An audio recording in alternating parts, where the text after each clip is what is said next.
In recent years, she's also been involved in advocating for the use of restorative justice to address the harm and needs resulting from crime, conflict, or solutions. Dianna also received her restorative justice facilitator training from the Alternative Dispute Resolution Institute of Alberta. Dianna has been an active member of the Alberta Restorative Justice Association board since 2016. And last week when Dianna and I were speaking, she was letting me know about all the different groups that she's on with restorative justice. And I honestly, Dianna, I'm going to leave that to you if you want to go into it a bit more, but she was saying how she's also on the Alberta Courts Restorative Justice Committee and the Alberta Restorative Justice Association. And so there's just a whole host of things that she's involved in and that's going on in this area of restorative justice, which is really exciting. Because I think it's an up and coming area and one that we've talked about in the area of elder abuse for a while, but that now we're actually getting to learn a little bit more about. So thank you so much for joining us today, Dianna, and for sharing some of your wisdom. And without further ado, I'm going to turn it over to you. So welcome. Well, thank you so much, Chantel. I feel fantastic after that. I want to thank everybody for coming today to just explore restorative justice. And as Chantel had said, just let's put our questions, I guess, in the chat box while I'm going through the actual presentation, as I know sometimes it takes a little bit to process, especially new information, and we'll certainly have time after my presentation to really get into a good discussion. We've set it up that way so we can have some good conversation. I also just want to mention a few things that I am doing. I do sit on the Alberta Restorative Justice Association, as Chantel had said, and I am sitting on the Alberta Courts Restorative Justice Pilot Project. So just to put it in the back of your heads, our province and the Solicitor General and the judiciary system is really starting to seriously look at restorative justice as a viable alternative to the traditional court system, as well as a process that can be used in tandem with it. And we can have more conversation about that after my presentation. But it's so exciting for me. It's like the planets are in alignment, because it's been trying to just, generate interest and do some education. And I always call it the coalition of the willing. So just sharing information with people and seeing how that resonates with you and your needs, and exploring opportunities within restorative justice for what you're looking to achieve. And yeah, I think this is an exciting time for restorative justice in the province of Alberta. So I'm going to just jump in here. Uh-oh. Okay, wow. Don't tell me this is happening already. There we go. I had a mini heart attack, Chantel. Okay, yeah, we have a backup plan, ladies and gentlemen. Yeah, I was just like really worried about this freezing up or being a problem before I was presenting with you, so we're all good. So just a little bit of an agenda for you. I'm gonna first go over what restorative justice is, and then look at what restorative processes are. So restorative processes are used within restorative justice. And then when and where should restorative justice be used? And then we'll get into our questions at the end. So I've got some definitions here for you. Restorative justice is a process to involve, to the extent possible, those who have a stake in an offense and collectively identify and address the harms, needs, and obligations in order to heal and put things as right as possible. Restorative justice highlights the personal and interpersonal dimensions of crime. So what I like to add there is that when we're looking at our traditional Western justice system, we have laws, and then we actually have the punishment for that law, and it's within our social agreement here in Canada under the criminal code. But the process itself, with a Crown prosecutor representing the law of the land and defense attorneys who represent the person who is responsible for the harm or the offender, and the Crown prosecutor, through representing the law of the land, is technically also representing the victim doesn't really get a voice And the offender doesn't really get a voice. It's third-partied out. It's not personal. It's not involving people in correcting or repairing the impact of the harm of the crime, nor is it allowing communities and support to be a part of that process. Restorative justice does that. So when we talk about the interpersonal dimensions of a crime, we know that yes, a law has been broken, but it doesn't address the heart. It doesn't address relationships or feelings, and restorative justice does that. Within restorative justice, we have guiding or key questions that we ask. So rather than saying, what did you do? We say, who has been hurt? We want to know, what are their needs? We want to know whose obligations are these to help meet them. And that can be shared. Responsibility can be shared. Who has a stake in this situation? And when we're asking that question, we're thinking, okay, the individuals involved directly, the offender and the person who is harmed, the victim, but there's also people that are attached to them that are impacted as well.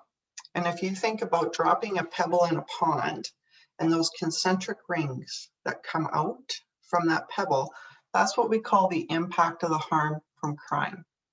And restorative justice looks to address the impact of the harm from crime.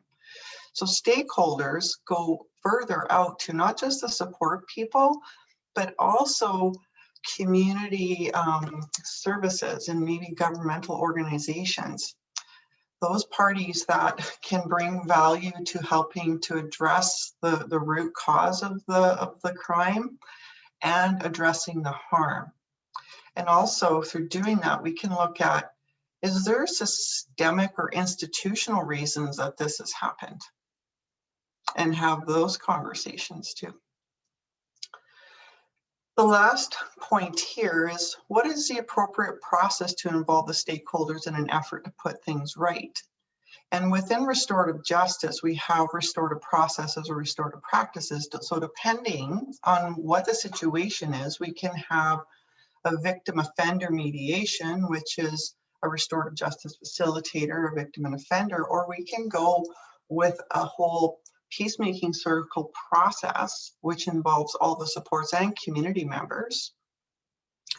Or we can do restorative conferencing, which is a different type of circle that is a little bit different structure, but I'll look at those here in a little bit as we move along.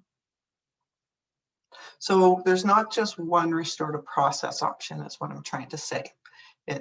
Let's look at what's most appropriate for the harm and the impact of the harm.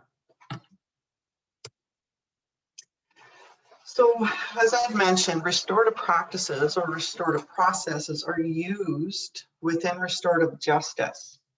And many times people become confused between restorative practices and think that those are restorative justice. Restorative justice has specific criteria.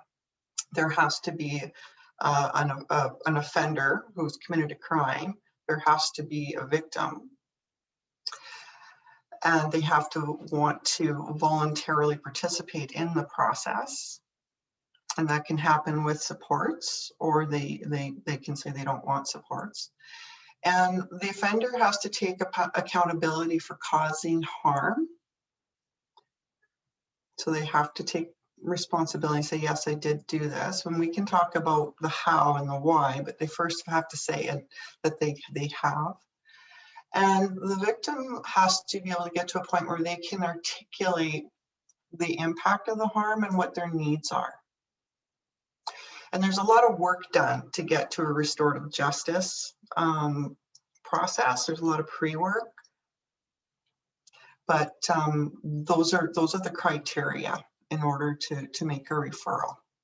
Okay, and facilitators can help the victims articulate the impact of the harm, but they have to voluntarily want to be a part of the process. And the same goes with the offender.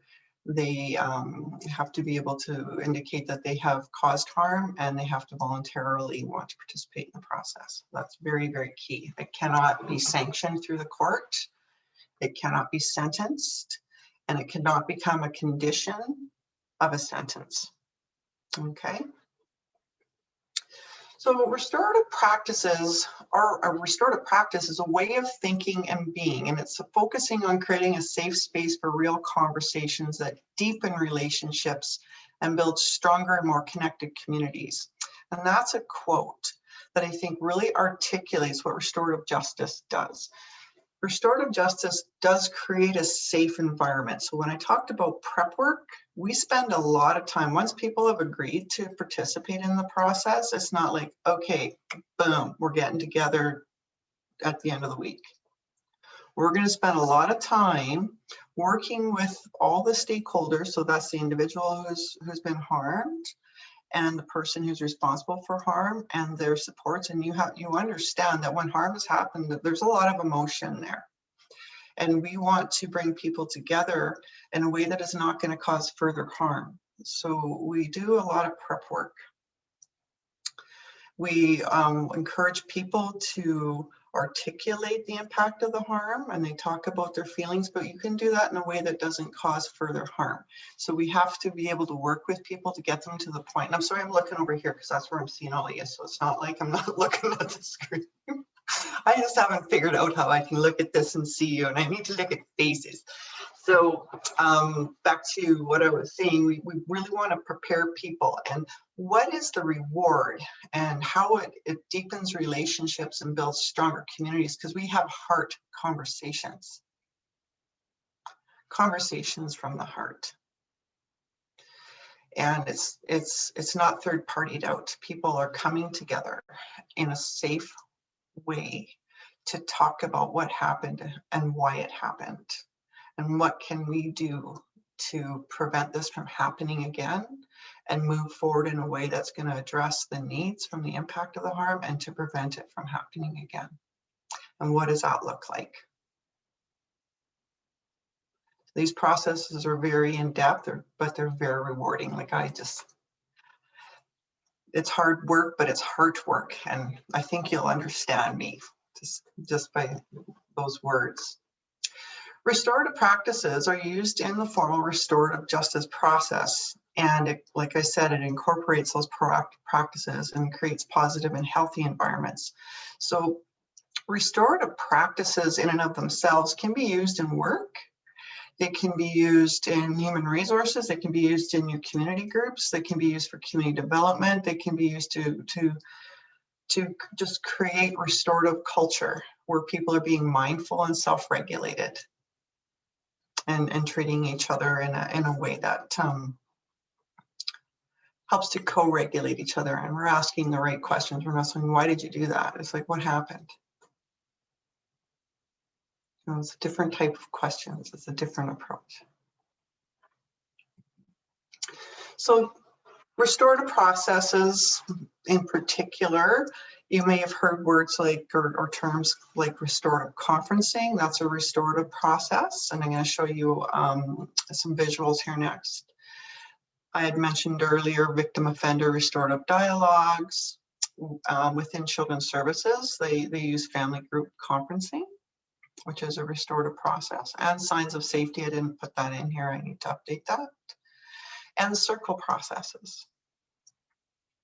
So although they may differ, the values of restorative practice and restorative justice are what keep all practitioners, no matter what the process, in alignment with the goals of restorative justice. I keep wanting to use my mouse here. I'm gonna stop that. Might click something and it might disappear, or you might disappear. That's scary. All right, so here's the visual. So the victim offender mediation or victim offender dialogue, you may have heard, this can be indirect or it can be facilitated face-to-face. So like I said, there's all sorts of options here. And the indirect can happen and any of these processes can happen at any time on the justice continuum. We'll get to that in another slide here.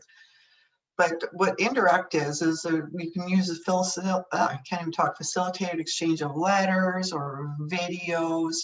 And this happens typically once a criminal justice process has taken place within the courts. And the victim has needed time to process. The actual crime was such that restorative justice was not an option at that time, or people might not have been ready. It could have been an option at that time, but the victim wasn't ready and the offender wasn't ready to be a part of the process. So it doesn't mean that a restorative process or restorative justice process cannot take place if it doesn't happen when it's just addressing the harm immediately. It can happen at the end when you have a person incarcerated. You can have a restorative process when a person is being released into the community or once they're back in the community to address the harm. So there's always time and always space for that. So in some cases, you'll hear about people exchanging letters. And again, this is with guidance of a facilitator, and that can meet the need. So these aren't just random letters exchanged. There's work being done, and people are prepared, and what's being shared is appropriate, but it's being done in a facilitated and safe way. The direct is the victim offender dialogue, and if you look at that facilitator there, they're sort of above and facilitating the conversation between the two individuals. Again, all of the prep work has been done. It is scripted, as is the indirect. And then you have community conferencing, which is where you have the victim, the offender, their supports, and the facilitator. And it's just a different type of process where the facilitator is asking questions of one person and then directing someone else to respond to that question. And it's done via script. Again, the outcome is that there's an agreement made. They've talked about what happened, why it happened, what needs to be done to, or the impact of the harm, and what needs to be done to repair that harm and be able to move forward in a good way. It's just a different model. And then this is my all-time favorite, I love it, is peacemaking circles or sentencing circles. And again, people are in a circle, the chairs are arranged in a circle, and it's just a different style. It's also scripted, it's also very facilitated, and people are talking again about what happened, why it happened, the impact of the harm, and what needs to be done to repair the harm, and at the end, an agreement again as to how we move forward in a good way. And then directed dialogue is just another, again, model of people being in a circle, and the facilitator is asking people directly. So no one's talking to each other directly except for the facilitator to the person. So you can just look at these illustrations. And training is required in all of these. I do circle training, and I do victim offender mediation and community conferencing training. But I love the circles. I'm going to plug that because it's just so much more. It's a different type of connection. And so I put in a couple of examples here. So with peacemaking circles, you might have heard them as healing circles. They might have been called sentencing circles. But just to give you a good example of what they do, in the circle process and the facilitation, everybody is respected. So it's set up in such a way that everybody has equal time to speak. They use a talking piece to basically direct the conversation and moderate the conversation. And participants can explain themselves. They get to tell exactly what happened. Again, they are prepared for this, but everybody's speaking about what happened and how it impacted them. And for the offender, they're also putting in the why, they're explaining. And through listening, everybody gets to, you know, hear other people's stories, and you start to see things a little bit differently. Sometimes you may not, we're not expecting a miracle of forgiveness, but through hearing somebody tell their story, it's quite transformative. And there's a lot of learning, not just for the offender, but for the victims and the community supports and the personal supports. We really look at the spiritual and emotional aspects of the individuals. It's not, you can't bring that part of you. It is about bringing your whole self and being authentic and speaking your truth. So peacemaking circles allow space for this. Some of those other processes do not, but not to say that they're not successful. They also achieve the needs. So you get to pick from what you think is going to work the best. And then with peacemaking circles, they're effective when we need to address an experience that's resulted in harm. When people have had a disagreement, they need to make their decisions together. They wish to share their difficulties and want to learn from each other. And they may or may not result in an agreement. Sometimes people come out of a circle and go, this was enough. It just depends on what the needs are. So with each one of these processes, hello, what happened here? I had another one up there. Restorative dialogue. It's never the facilitator that's dictating the outcome. As a restorative justice facilitator, you are holding the process. You are holding the space. The process takes care of everything. You've done your work in preparing everybody, but it's the victim's needs that have to be met. And then the prevention piece, where people are talking about how can we address why this happened, which is your root cause, and how can we prevent this from happening again, and how can we meet the victim's needs to repair the harm. And it can include harm to communities. So when I talk about communities are not just like where you physically live, but they're groups you belong to. It could be your church community, it could be a social club, it could be an environment that hosts your services. So everybody has a voice in restorative processes that are larger than a victim offender dialogue. Okay, so you're going to want to look at holding you can have a restorative dialogue, which is in a larger circle, or a sentencing circle or a peacemaking circle, but people have a voice and they get to be a part of this. It's all a voluntary process, of course. So with the restorative dialogue is the other circle process that's just scripted a little bit differently. Again, it's bringing everybody together, the primary individuals who are responsible for the harm and who have been harmed. We say person harmed, person responsible for harm in restorative justice. You'll hear that a lot. You'll also hear victim and offender. So those basically apply the same way. Okay, just don't want to promote confusion out there. We bring in again the supports and significant others. We know we want someone to walk beside us, and sometimes the supports can be victim services. So I think, in your partnerships with victim services organizations, I've done training within victim service organizations that I work with, and it's for them to be more comfortable with the process, because their primary role is to prevent further victimization. So they really need to understand what the process is and feel some sense of confidence in it, and that it's going to be meeting a need. And they're also there to support the victim through the process. Okay, but not everybody attaches them or seeks services through victim service, but just if there is an attachment there, that advocate can walk beside the individual as part of their supports as well.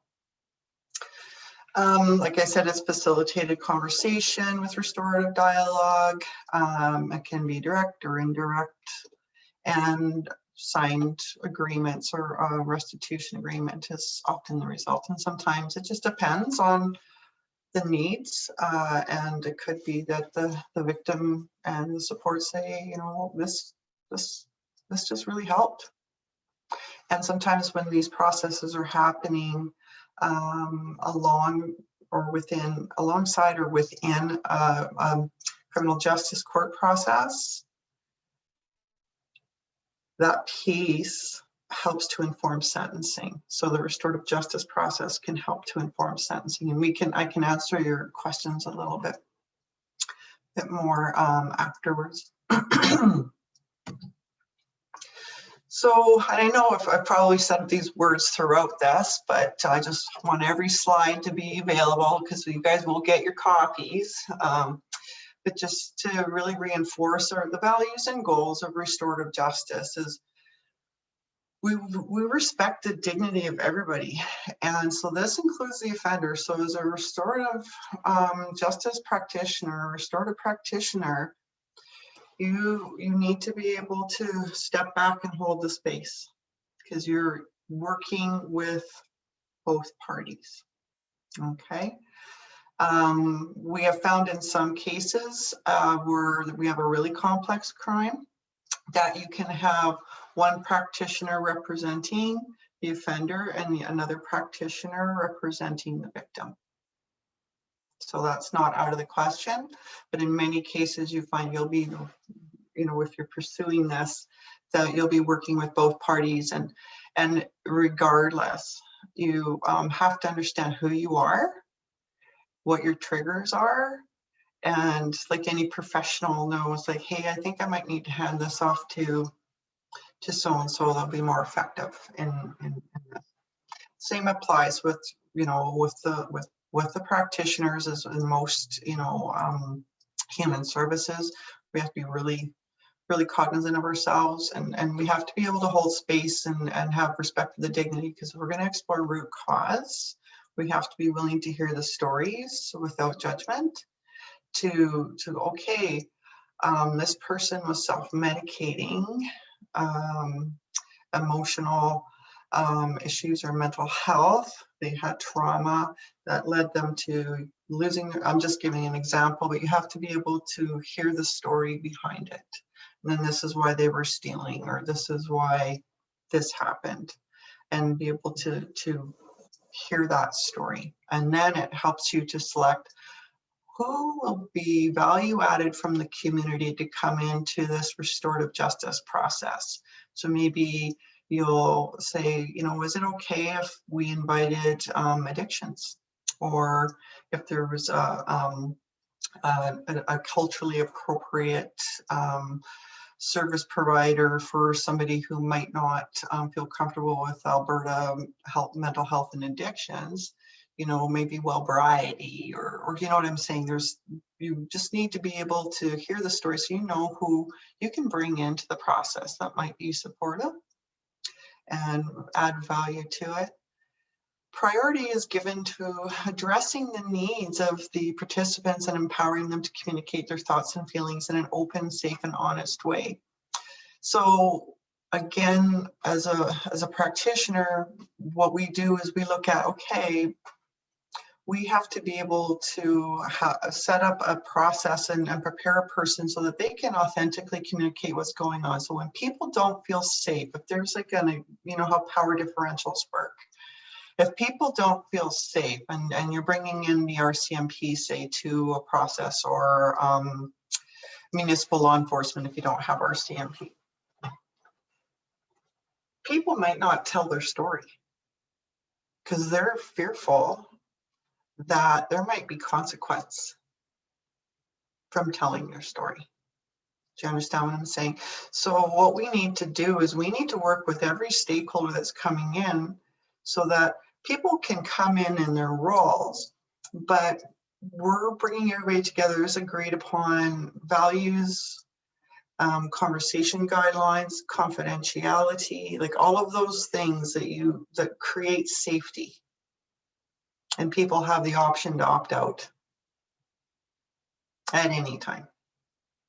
Okay, so they need to be empowered and feel safe, or else they're not going to tell you their story. So restorative justice really focuses on that,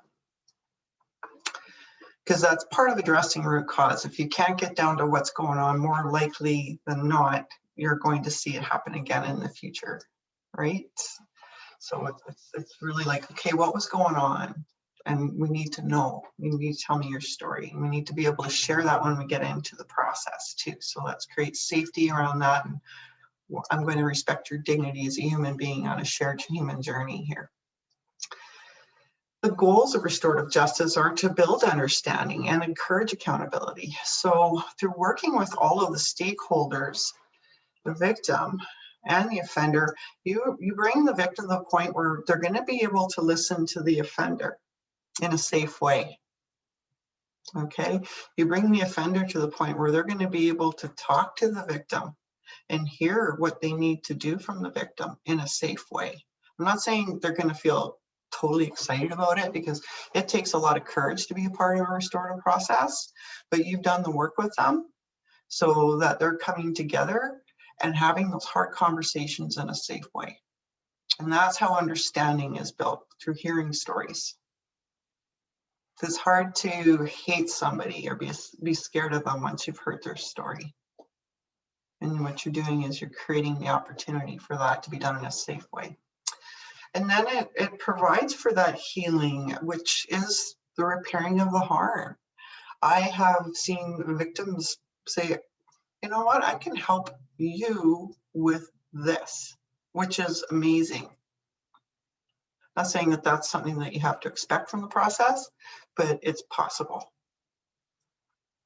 Reintegration. People have to come back into their communities after they've caused harm.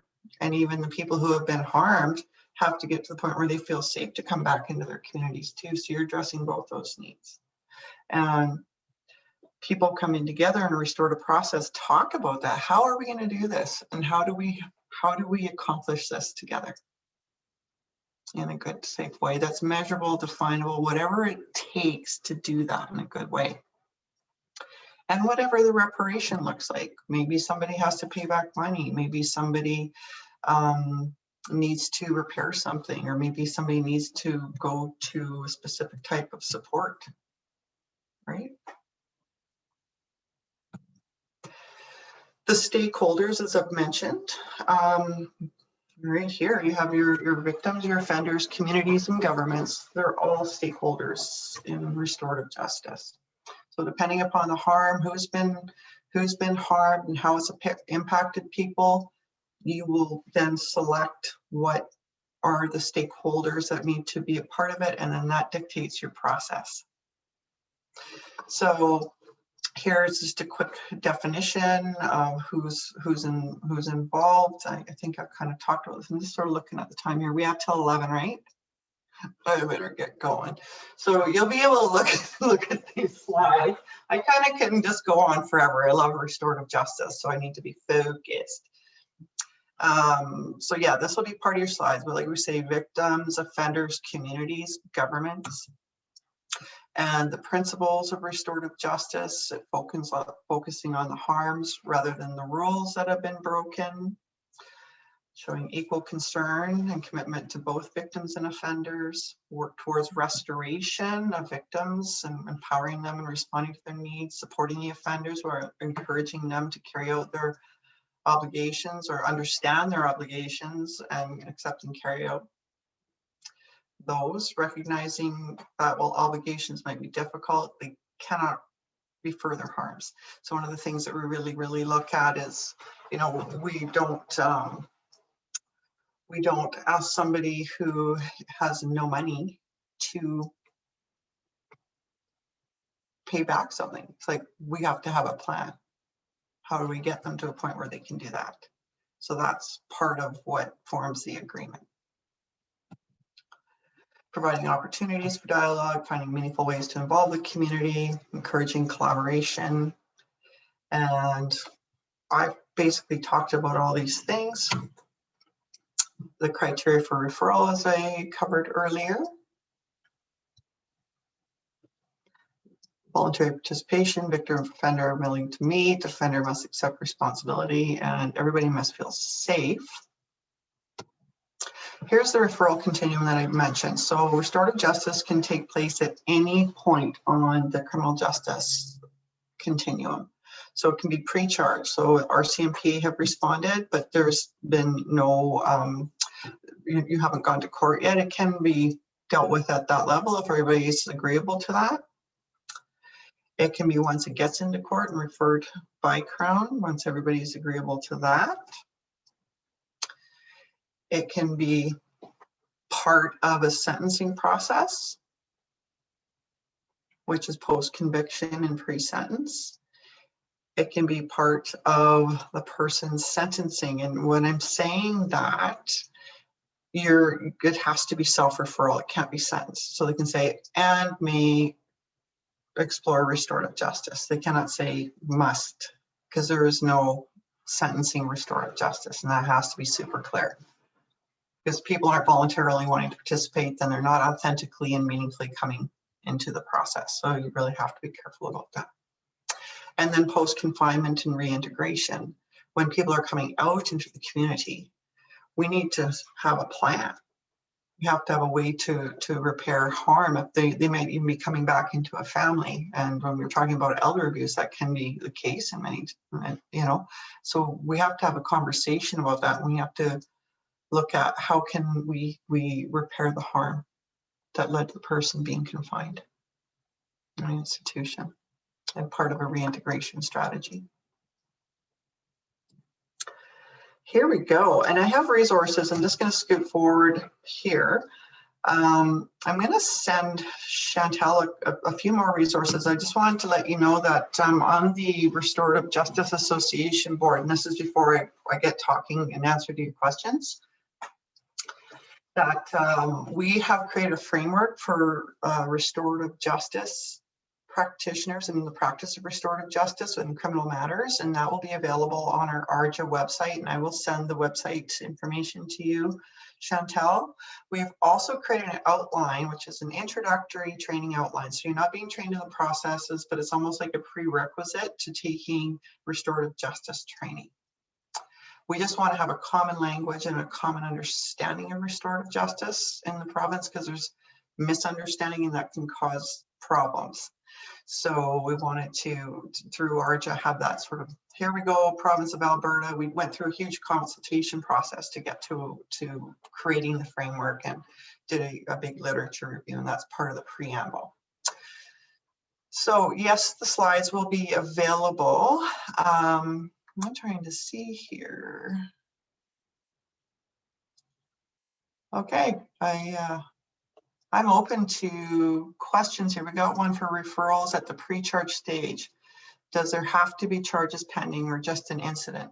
So you can have a restorative justice process without there being charges. It just depends on how people are bringing it forward. So restorative justice does talk about crime. So this is a case where charges could be pressed, and many times our CMP, like if you have a good relationship with them and they're coming into the picture, they may say, you know, we can give this a file number and we'll do a referral to restorative justice if that's what you're wanting. And it can be handled then before it goes to court. And it could be that everything is just, there are no charges. If it goes to court, it can be brought through alternative measures. And sometimes what they'll say is like, we want you to go and try and deal with this. And then charges could be dismissed. We can never guarantee that, but charges can be dismissed once the restorative process has happened and the agreement has been formed. And it's for the practitioner to say, this is what we would like to do because the victim is asking for that. And we talk to the Crown. Of course, the defense attorney has to be involved in that as well. And then they'll say, here, go do your restorative justice process, then come back with your agreement. We'll see how that worked. And then it could be that the Crown prosecutor says this served justice. And then the judge will dismiss. If the Crown says, we'll recognize you doing this process, and then we'll look at the agreement and see how that influences sentencing. So it can happen in those three different ways when you're involved in the justice process, but person definitely, you can have it at pre-charge. Okay, what else have you got there, Chantal? Trying to get to my unmute. We have a question in here about what your experience is with restorative justice and seniors or elders. Okay. And Sani has said, thinking it may be quite a new concept or experience for them.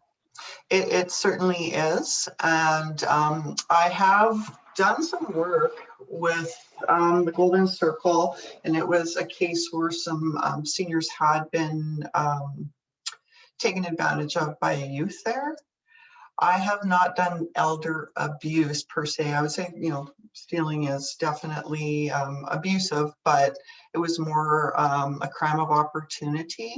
This is definitely new for the justice system, and within Alberta, I know other provinces have used restorative justice, but when we look at restorative justice for addressing the harm from situations, it is a, I want to say that it's a way to have a conversation, a heart conversation. And you can work along with the justice system and go through restorative justice at the same time. So if you're saying we want charges, like, or the RCMP can just say, well, no, there has to be charges because of the nature. It just depends on the crime in and of itself. So if there has to be charges, you can still do restorative justice around that, to have those conversations. I have had referrals where I've hoped to move forward with it, but because the parent, the senior parent, was afraid of having charges, they didn't understand. So there's a lot of education that needs to happen, not just with the individuals receiving services, but with the service providers as well. So understanding that it can happen in a number of different ways, and it doesn't have to cause further harm. And I think when we're dealing with family violence and you know, really close relationship violence, even though harm has been caused to somebody, they still don't want to cause harm through addressing the harm caused to them. And especially we see that within elders. It is just, you know, they're not wanting to harm their children or their nieces or their nephews or family members. And they don't feel that they have a right to talk about that in a way, because they're afraid that if they do, that they're going to cause further harm. And there's fear about losing support there too. So it's about working through addressing those fears, because it's a very opt-out process. So once you sign to say, I give permission to do restorative justice, you're not engraving that in stone. They can leave the process at any given time if they're feeling at risk, if they're feeling not safe, and they can feel not safe by feeling that they're putting other people at risk. It's really important to understand that everybody can opt out. So that's very empowering, and you can go through exploring, you know, asking the restorative questions, and we call it doing case development. You can be going through your case development, and that can take months. It can sometimes take years. It depends on where people are at. It does not have to be rushed. There's no rushing restorative justice. And unfortunately, when you're dealing with courts, you can only put off the Crown prosecutor so long, but I have asked for them to, you know, to reschedule and give us more time if it's already gotten the court stage. I know with, I work directly with RCMP, they have 6 months before they have to either, you know, press a charge or they can just let her go. But if you have good relationships with those stakeholders that you work with, and, you know, the criminal justice continuum from law enforcement all the way through to the courts, you can create space to get things done.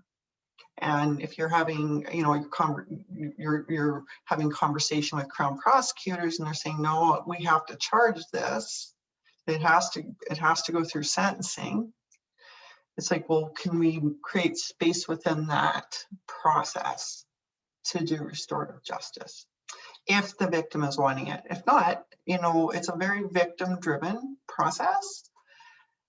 We do give equal weight to looking at what's going on with the offender, but, you know, the victim needs to feel comfortable, or there's just going to be no way, even though the offender is saying they are, the victim has to be ready for the process. And sometimes there needs to be other supports networked into that person. They may need to seek, you know, counseling, or they, you know, they just need time to process with their emotional supports and not professional supports, or they may need professional support to do that. So it just depends, and it's driven by the victim. And as much as you can say, well, we're gonna, you know, this is what we would hope to do.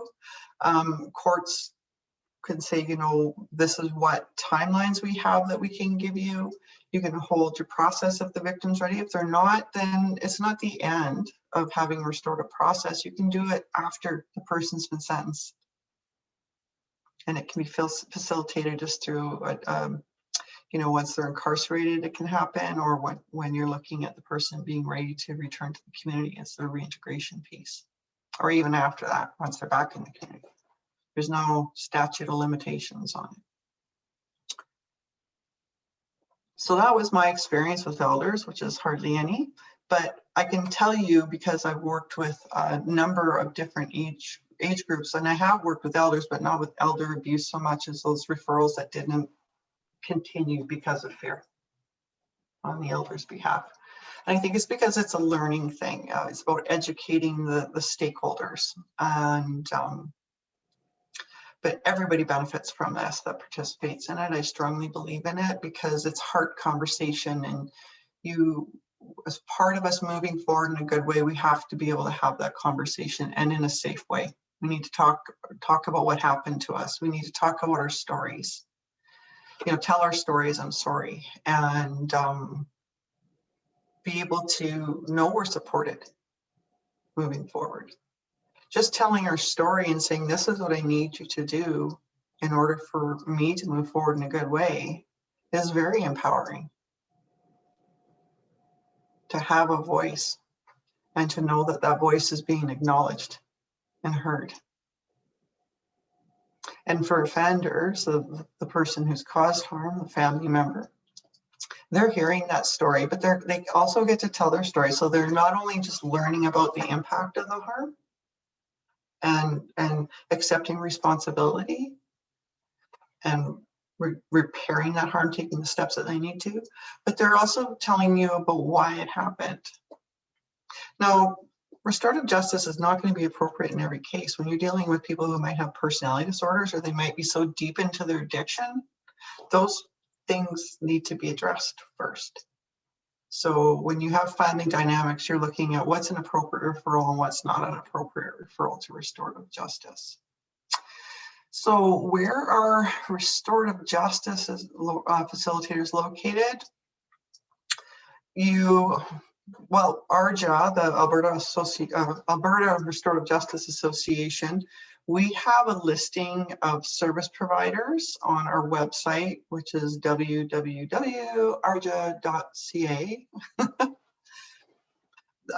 Programs as well. Now, some of those programs might not be in existence right now, because when we had our change in government, we also had a change in funding. There was no funding. So some programs have closed down. But funding is going to be awarded here shortly. They did a call for proposals last June, and then we have a new Minister for Justice too that happened within that time period. So we're hoping to hear by the end of this month who's going to get funding to do what. But there are private practitioners that are that will work on a fee-for basis that aren't funded through solely the Alberta Community Restorative Justice Program, which is crime prevention and Alberta Community Restorative Justice through SolGen. So there's just looking on our website, having conversations. We all kind of know each other.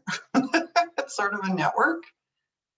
So we're hoping to have a more updated list of practitioners and services here in the next little while. It's just really hard to tell who's who's still up and running and who isn't. But that should be known by, I don't want to put pressure on our coordinator, but we should hopefully have a better sense of who's who in restorative justice by, early February, and make sure that people have had a chance to just check, make sure their information is on our website. We have lots of information on our ARJA website, and we will have the framework for restorative justice in criminal matters made available at the beginning of February. And we are doing some contracting with a lady out of Edmonton to deliver the training outline that we have created. And it'll be like 3 sessions at 3 hours, and we'll be doing it she'll be doing it for free. So we've just basically said, here you go. We want you to do this online. And it's the intro. So like I said, it's a prerequisite. So if anybody is interested in that before they actually look at getting the actual process training, I think that would be great. And even just for information, it's free for now. Anyways, free is great. But we're pretty proud of that. We're happy, and it's happening at a great time, with what would be happening on a provincial level with the pilot project. So we're hoping that our framework and our outline is informing any future policy or guidelines that will be developed. Matthew Henshaw, who sort of develops policy for Crown prosecutors, is working on the referral guidelines for that piece. And right now they're very standoffish for domestic abuse, those types of things for the courts to refer them. So you need to understand that. Restorative justice can happen. You might not have support from a Crown prosecutor for abuse at this time, but it is happening. It happens in other countries. It happens in Canada still. It's just where our province is at right now.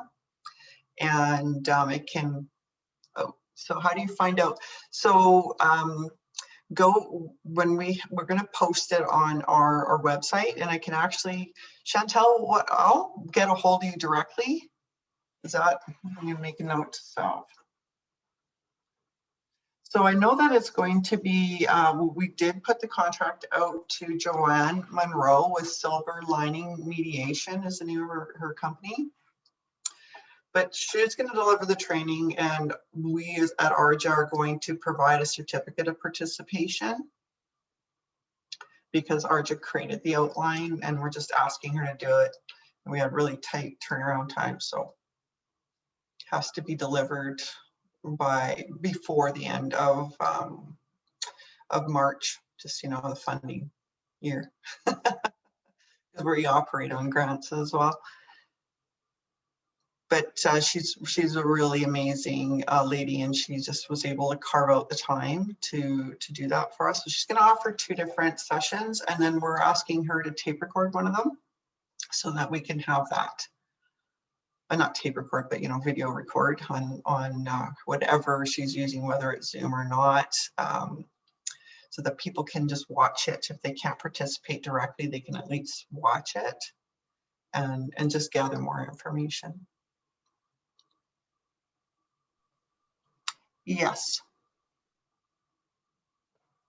definitely. I can do that. I can do presentations through ARJA. So this Restorative Justice 101 is a presentation that I helped create for us, just spreading the word about restorative justice to interested communities. So definitely, Cheryl, if you and anybody who's present, if you want me to come to your community, like via Zoom, of course, right now, but we certainly, we'll just look at scheduling some time to do it. And like this has been about an hour and a half, but it's how much time you need to have your conversation afterwards. Because the presentation, I know that I can kind of get a wordy birdie during it because I just sort of go off on my little bunny trails of talking. And yeah, an hour and a half is really good conversation time. So certainly you can either get a hold of me because I do sit on the board, or just go directly to ARJA and put your request in.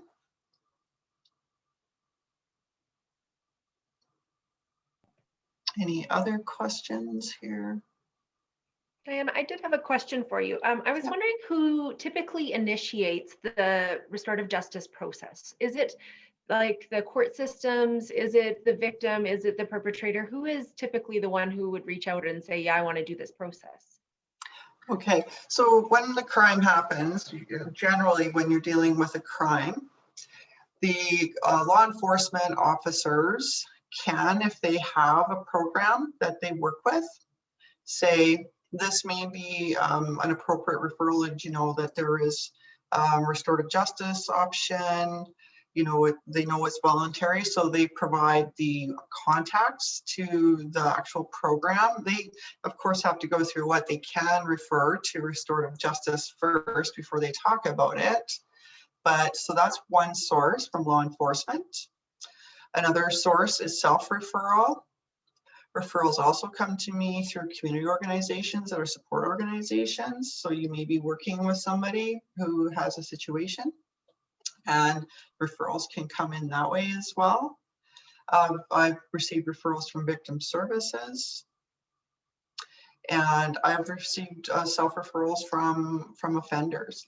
The referrals can come in whether it proceeds from there, because if it's coming from one party, I have to make sure everybody's voluntarily participating, because you can't have restorative justice without, you know, the victim. So the offender might want it, but if the victim's not willing. So the practitioner goes through, you know, seeing who if they meet the criteria for referral, which is those 4 criteria.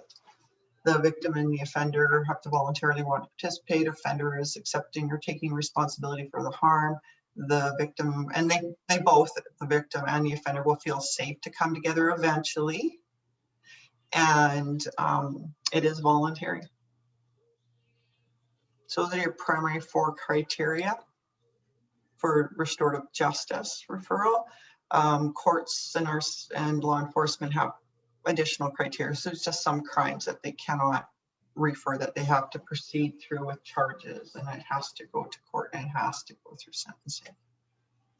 But the option for restorative justice to happen around that court process can still happen. So it's not a either or. You can do restorative justice on the side to deal with the emotional harm, the impact of the harm, and talk about reintegrating back into communities. And how are we going to move past this in a good way? So you can do both things. Great. What is the cost for restorative justice? Well, if it's coming through a program that's funded, it's free through the Alberta Community Restorative Justice programs, and those we try and put up on our website. If there's no funding, practitioners that have a variety of fee schedules, and for me, if it's not through a funded program, then I do come in at about $125 an hour for restorative process. For training, I'm a trainer through IRP, and they have their fee schedule set up, and that's for restorative conferencing training, and that's 2 days, and each day we have to charge $2,000 a day. For peacemaking circles, 2 days is just 1,500. I can't even talk anymore. 1,500 for 2 days. So there's a difference in price there, but all of the different processes have merit and value. And research. Sorry. There's another question from Lori. Are you connected to the Francophone approach in Alberta? So we have Denise Lavallée from Edmonton. It's like the Alberta Law Foundation, but for the Francophone community out of Edmonton. And so Denise Lavallée sits on our board, and they're just starting. Before her, it was Fernand. Gosh, I'm having a moment. But they do sort of legal aid support and referrals for the French-speaking community. So she's now on our board, and that's a really good link in for her to be able to bring people in and have the training for their people. Excellent. Another question, this one from Pam. Are you familiar with any research for using restorative justice or even just a restorative process in situations of elder abuse? You know, I will have to look into that for you, honestly, not that we have it on our website. And because this is new, and you're going to find the same with domestic violence, it's just been verboten within the court system and even within law enforcement. Anytime there is domestic violence or elder abuse, this has to be charged through if there was physical harm. And the other cases where a person didn't press charges, those generally didn't go anywhere because of that fear element. So I think there's room for it and there's space for it, and I can look into that. I can ask some questions for you. And do I just get back to you on that one, Chantal? Sure. If you include me in the information that you want sent out, then we are going to be sending out a follow-up email with some like a survey questionnaire, those sort of things, so we can make sure to attach any additional information that you want to share out. See, and where I think, like, we have tons of research working with youth, families, school systems, and how restorative justice can address the needs there, and that's family oriented stuff. And I'm just thinking that, you know, people in the paradigm of law enforcement and courts can look at the flip side of that, just because now it's still family, but it's sort of the upside down pyramid, so to speak. And so I think that there's space for it. I really believe there's space for it, just for the emotional healing. But I'll look for specific stuff. And I'm thinking New Zealand or Australia, and England, they've been well ahead of us for a long time in restorative justice. Canada's catching up. I will look.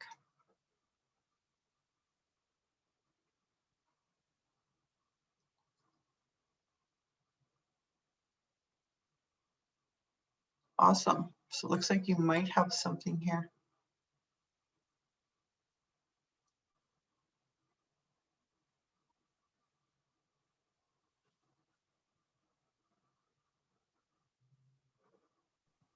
Any other questions? Thank you, Lori. I'm not seeing anyone else's hand up, and I don't see any other ones in the chat box. Okay, now we've gone over time. Good. Oh no, this has been great. We had actually scheduled, I was saying to Dianna in the chat box, we had planned for her to do a presentation till about 11 and then have time for questions. So we're within the time, don't worry. Oh, okay, great. I was looking at, like, it's 11 o'clock. I think we were scheduled from 10 to 11:30 today, so it's all good. Yeah. So before I turn it back over to Cindy, maybe to just wrap us up and let us know a little bit more about the core platform and joining the elder abuse group if you're interested, or newsletter and things. I also just wanted to let everybody know that the elder abuse group is looking at bringing a few additional presentations in February and in March. The session topics that we're looking at currently are enduring power of attorney and personal directives, capacity assessment, as well as elder mediation. So if those are things that interest you, please make sure that you are signed up for the group when the newsletter, so that you can find out the information at the earliest chance, and make sure that you register for those sessions as well. And if you have anything else that you want to connect with us about, please feel free to do so through that group as well, because we'd be happy to hear about your input or suggestions from that. Cindy, did you want to take over from here? Yes, thank you, Chantal. So thank you everyone for taking the time to be with us today. We would like to invite everyone to join the core elder abuse group on the core platform so that we can continue these important conversations. You can join the core platform for free and become a member. I have pasted it in the chat. The website is there, and you can find many resources, events, and programs all around Alberta. The platform looks like this, as is shown on the screen, and you would just need to go to the groups tab up in this corner, and then you click join after you create a membership. So simple as that, and you will be part of this community as we work together as a sector. And this is the core elder abuse group, and we hope to see you there. And if you have any questions, please direct them. Oh, sorry, that's the wrong slide. If you have any questions, please contact us at the following email address at healthyaging@calgaryunitedway.org. And yeah, thank you so much. As Chantel has mentioned, we will be sending out an email with a short survey, as well as a link to the core post as soon as we get all the resources and slide deck and we have them uploaded for you to review. So that's all for me. If Chantel or Diana, you have any ending remarks? No, I just wanted to say thanks again to Diana for joining us today and to kind of get this conversation started. I think it's an important one that we start talking about what other options exist, because as Pam mentioned in the chat box, family relationships often don't end. And so when there are these broken situations and things happen, it's about how do we help the people involved to mend that and be able to create that building back the relationship if there's opportunity there, but while keeping people safe and acknowledging the wrong that has happened. So I think this is important, and I hope that we'll be able to continue some of those conversations even into maybe elder mediation and into future presentations, because it's important work that we're doing. And I think I just really appreciate everybody for taking the time to come and learn about this today, and for Diana to join us. And thank you also, Cindy and Colleen, for all your help with helping to facilitate this and keep us on track and things today. So thanks to everybody. We really appreciate you coming out. Thank you for listening. Take care, everybody.